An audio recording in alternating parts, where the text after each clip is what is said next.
បាទជំរាបសួរពុកម៉ែបងប្អូនទាំងគ្នាយើងដូចជាបែកគ្នាយូរមែនទេហ្នឹងហើយ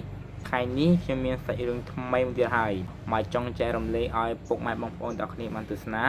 ហើយរឿងមួយនេះវាចាក់បញ្ចាំងនៅក្នុង YouTube តែម្ដងបងប្អូនចំណងជើងផ្កាលាក់កំហឹងហ្នឹងបងប្អូនបើចង់ចូលមើលគ្រាន់តែ search ក្នុង YouTube ហ្នឹងទៅ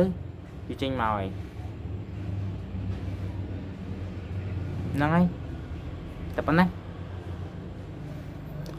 search ពាក្យថា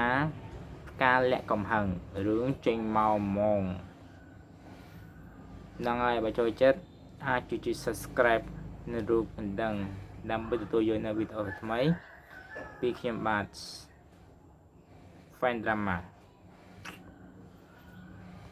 លឺអត់ Brothers and Sister បាទមែនប៉ុណ្ណឹងអរគុណច្រើន